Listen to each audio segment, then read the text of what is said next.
नमस्कार दोस्तों, TP insights में आपका स्वागत है। आज हम बात करने वाले हैं प्री ऑथराइजेशन फॉर्म के बारे में।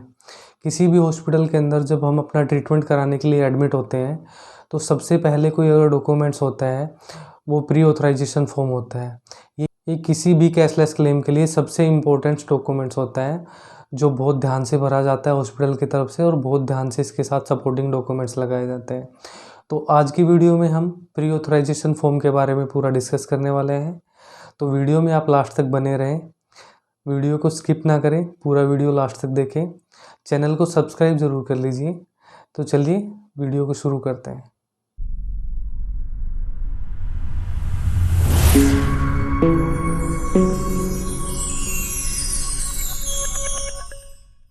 जब भी हम किसी हॉस्पिटल के अंदर अपना ट्रीटमेंट कराने के लिए एडमिट होते हैं उस टाइम हम अपनी हेल्थ पॉलिसी का इस्तेमाल करते हैं।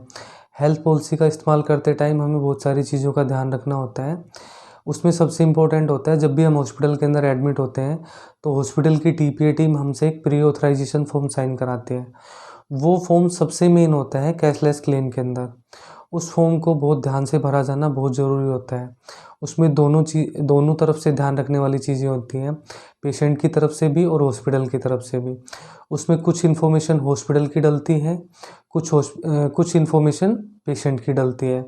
तो दोनों चीज़ें बहुत सेफली भरने होती है क्योंकि कैशलेस क्लेम पूरा ही उस फॉर्म के इर्द गिर्द ही टिका होता है।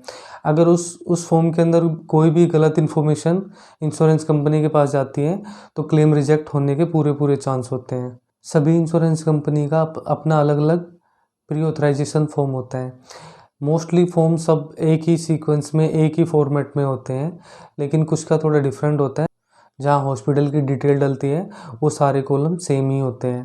तो उसमें फर्स्ट में क्या होता है कि फर्स्ट में जो पेशेंट होता है उसकी डिटेल भरी जाती है। सेकंड पोर्शन उसमें ट्रीटिंग डॉक्टर का होता है। उसमें ट्रीटिंग डॉक्टर अपना पेशेंट की जो हिस्ट्री होती है, जो प्रॉब्लम होती है, उसको लेके सारी चीज़ें उसके अंदर फिल करते हैं कि इसको कब से ये तकलीफ़ है, पास्ट हिस्ट्री तो कोई नहीं है, बहुत सारी चीज़ें हैं। वो कुछ फॉर्म मैं आपको स्क्रीन पे भी दिखा दूंगा अभी। तो उसमें क्या होता है कि ये ट्रीटिंग डॉक्टर वाला कॉलम भरने के बाद लास्ट में आता है हॉस्पिटल की जो डिटेल होती है कि हॉस्पिटल का नाम क्या है, ट्रीटिंग डॉक्टर के नंबर क्या है, जो उसके रजिस्ट्रेशन नंबर जो होते हैं उस पर रजिस्ट्रेशन नंबर भी डलने कंपलसरी होते हैं और हॉस्पिटल की साइन स्टैम्प लास्ट में लगती है। तो पेशेंट के जो अटेंडेंट है या पेशेंट जो है वो एटलीस्ट अपनी डिटेल तो उसमें चेक कर ही सकते हैं। साइन करते टाइम ये चीज़ें हमें ध्यान रखनी चाहिए।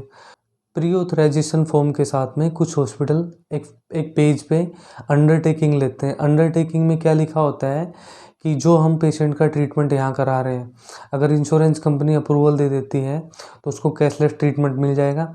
अगर अप्रूवल नहीं देती है तो उसको खुद से पेमेंट करनी पड़ेगी वो। तो उसमें वो अंडरटेकिंग में साइन करना कंपलसरी होता है। कुछ जगह तो अंडरटेकिंग से ही काम चल जाता है, कुछ जगह हॉस्पिटल एडवांस में पेमेंट जमा करा लेते हैं। कुछ लोग 5,000 रुपये करा लेते हैं, कुछ 10,000 करा लेते हैं। वो बीमारी पे डिपेंड करता है कि किस टाइप की बीमारी है, उस हिसाब से मोटा अमाउंट वो जमा करा लेते हैं। फाइनल अप्रूवल आने के बाद हॉस्पिटल की तरफ से वो पेमेंट लौटा दी जाती है, या तो कैश में दी जाती है या चेक से लौटाई जाती है। अंडरटेकिंग पे साइन करना और एडवांस में पैसे जमा कराने से कोई प्रॉब्लम नहीं होती। इस चीज़ को लेके आपके मन में कोई डाउट नहीं होना चाहिए। कोई भी हॉस्पिटल आपका पैसा नहीं रख सकता है।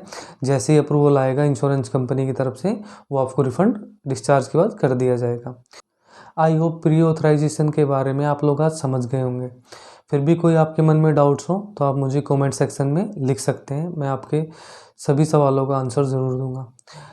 चैनल पे आप नए हो तो चैनल को सब्सक्राइब कर दीजिए और वीडियो को लाइक कर दीजिए। तो चलिए मिलते हैं नेक्स्ट वीडियो में, तब तक के लिए नमस्कार।